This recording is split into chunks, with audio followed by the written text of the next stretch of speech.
नमस्कार श्रोते हो, स्वागत आहे तुमच्या आपल्या मराठमोळी टीव्ही मालिका या चॅनल वर. व्हिडिओ आवडल्यास लाईक, शेअर, सबस्क्राईब नक्की करा. तर आज आपण पाहणार आहोत, दिवा लावताना कोणत्या चुका करू नयेत. देवासमोर दिवा लावण्याचे अनेक फायदे सांगण्यात आलेले आहेत. देवासमोर कोणता दिवा लावावा, दिव्याची वात कोणत्या दिशेला असावी, दिवा विझल्यास काय करावे, देवासमोर दिवा लावण्याचे काही नियम सांगितले आहेत, जाणून घेऊया.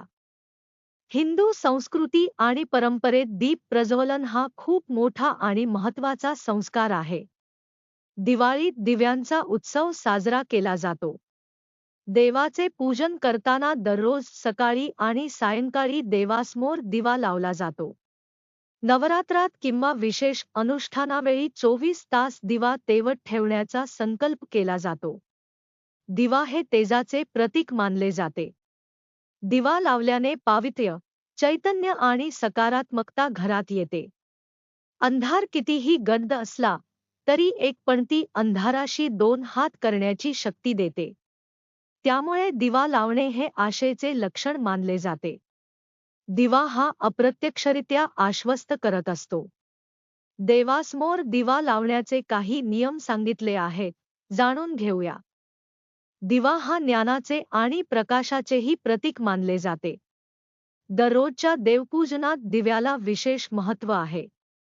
ज्योतिषशास्त्राप्रमाणे दिव्याला सकारात्मकतेचे प्रतीक आणि दारिद्र्य दूर करण्याचे साधन मानण्यात आले आहे.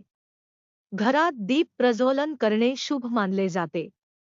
घरातील दिवे सकारात्मक ऊर्जा निर्माण करत असतात. धर्मशास्त्रानुसार देवासमोर दिवा लावणे अनिवार्य मानले गेले आहे. कोणत्याही पूजेची सुरुवात करण्यापूर्वीच सुरुवातीला एका बाजूला दिवा लावला जातो.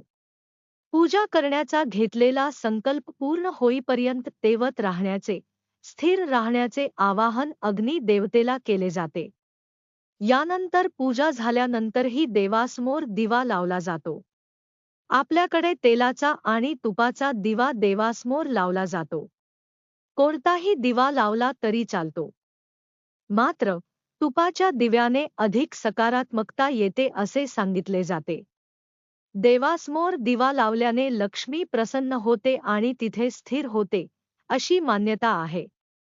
शुद्ध तुपाचा दिवा लावणे अत्यंत फायदेशीर मानले गेले आहे. शुद्ध तुपात वातावरणातील जंतू दूर करण्याची क्षमता असते. अशा तुपाचा जेव्हा अग्नीशी संबंध येतो, त्यावेळी वातावरण एकदम पवित्र होते. प्रदूषण दूर होते. दिवा लावल्याने संपूर्ण घराला त्याचा फायदा होतो. दिवा लावताना दिव्याची वात कोणत्या दिशेला असावी, याचेही काही नियम सांगण्यात आले आहेत. आपण जर तेलाचा दिवा लावत असाल तर तो आपण आपल्या डाव्या हाताला ठेवावा आणि जर तुपाचा दिवा लावणार असाल तर आपल्या उजव्या हाताला असायला हवा, असे सांगितले जाते. धनलाभासाठी दिव्याची वात उत्तर दिशेला ठेवावी.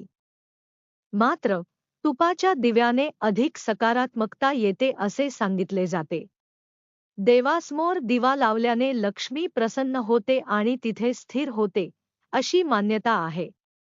शुद्ध तुपाचा दिवा लावणे अत्यंत फायदेशीर मानले गेले आहे. शुद्ध तुपात वातावरणातील जंतू दूर करण्याची क्षमता असते. अशा तुपाचा जेव्हा अग्नीशी संबंध येतो, त्यावेळी वातावरण एकदम पवित्र होते. प्रदूषण दूर होते. दिवा लावल्याने संपूर्ण घराला त्याचा फायदा होतो. दिवा लावताना दिव्याची वात कोणत्या दिशेला असावी, याचेही काही नियम सांगण्यात आले आहेत. आपण जर तेलाचा दिवा लावत असाल तर तो आपण आपल्या डाव्या हाताला ठेवावा आणि जर तुपाचा दिवा लावणार असाल तर आपल्या उजव्या हाताला असायला हवा, असे सांगितले जाते. धनलाभासाठी दिव्याची वात उत्तर दिशेला ठेवावी. आपल्या घरामध्ये वारंवार कोणी आजारी पडत असल्यास दिव्याची वात पूर्व दिशेला ठेवावी. या दोन्ही दिशा अत्यंत शुभ मानण्यात आल्या आहेत. पश्चिम दिशेला दिव्याची वात असल्यास आपल्याला अनेक अडचणींचा सामना करावा लागू शकतो. दक्षिण यमाची दिशा असल्याने दक्षिण दिशेला कधीही दिव्याची वात नसावी, असे सांगितले जाते. दिवा विझल्यावर काय करावे?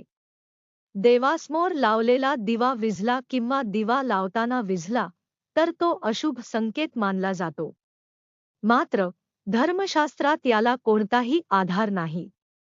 त्यामुळे दिवा विझल्यास घाबरून जाता कामा नये.